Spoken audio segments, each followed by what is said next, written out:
Hello सभी का आप हमारे चैनल पे वेलकम है। आज मैं आपको करवाऊंगी साइकोलॉजी का जो बेसिक होता है ना, बेसिक साइकोलॉजी का मीनिंग क्या है, साइकोलॉजी कहाँ से उसकी उत्पत्ति हुई है। तो शुरू करते हैं, आइए। साइकोलॉजी शब्द की उत्पत्ति ग्रीक भाषा के दो शब्दों साइकी तथा लोगस से हुई है।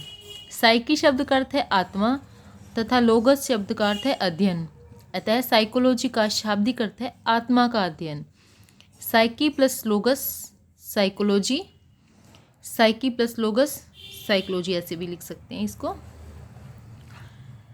वॉटसन के अकॉर्डिंग क्या है साइकोलॉजी? मनोविज्ञान व्यवहार का धनात्मक विज्ञान है। ये किसकी डेफिनेशन है? वॉटसन की। मैकडुगल ने क्या कहा है कि मनोविज्ञान आचरण एवं व्यवहार का विज्ञान है। आचरण और व्यवहार का विज्ञान किसने कहा? मैकडुगल ने। और ओनली व्यवहार का वॉटसन ने। मनोविज्ञान का क्रमबद्ध इतिहास, या फिर हम कहेंगे कि मनोविज्ञान का विकास, बिल्कुल सिंपल में शॉर्ट पॉइंट्स हैं, बिल्कुल जो मेन है। सबसे पहले इसे कहा गया था आत्मा का विज्ञान। सबसे पहले किसने कहा था? कई यूनानी दार्शनिकों जैसे प्लेटो, अरस्तु, प्लेटो, डेकार्टे, इन्होंने इसको क्या माना था? आत्मा का विज्ञान। उसके बाद में माना था इसको मन का विज्ञान। जो आत्मा का विज्ञान था वो प्रचलन में 16वीं शताब्दी तक तो रहा, परंतु उसके बाद में जो तत्कालीन मनोवैज्ञानिक थे, दार्शनिक थे, वो आत्मा की स्पष्ट व्याख्या करने में, जैसे उसका स्वरूप क्या है, उसका रंग रूप आकार क्या है, उसकी स्थिति क्या है, तो इनके अध्ययन करने की विधियों को स्पष्ट करने में असफल रहे। इसलिए ये परिभाषा धीरे धीरे अमान्य हो गई। उसके बाद में इसे वैज्ञानिकों ने माना मन का विज्ञान 17वीं शताब्दी के अंदर। तो 17वीं शताब्दी में साइकोलॉजी को किसका विज्ञान माना गया था? मन का विज्ञान। कालांतर में मन के अर्थ के संबंध में भी वही कठिनाई उत्पन्न हुई जो आत्मा के विषय में थी।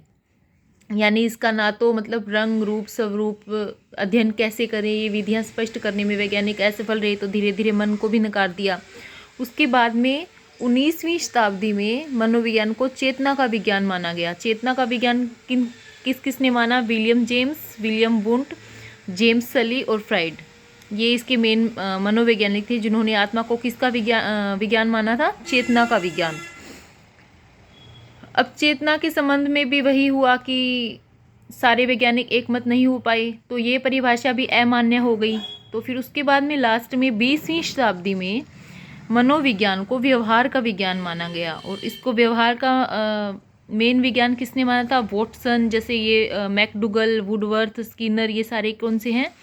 व्यवहारवादी बोले जाते हैं। इस संबंध में वुडवर्थ की एक डेफिनेशन है जिससे पूरा कंसेप्ट क्लियर हो जाएगा। मतलब आपको लाइन में जैसे याद करने होते हैं ना, पहले मन आत्मा का था, फिर मन का, फिर चेतना का, फिर व्यवहार का, तो उसने सारे एक ही लैंग्वेज में दिए हैं। जैसे सर्वप्रथम मनोविज्ञान ने अपनी आत्मा का त्याग किया, फिर इसने अपने मन का त्याग किया, फिर चेतना को अस्वीकार किया, अब वह व्यवहार की विधि को स्वीकार करता है। तो बच्चों ये पूरा अच्छे से याद कर लेना। नेक्स्ट का हम नेक्स्ट क्लास में करेंगे। ये सारे एग्जाम की दृष्टि से मेन पॉइंट्स हैं।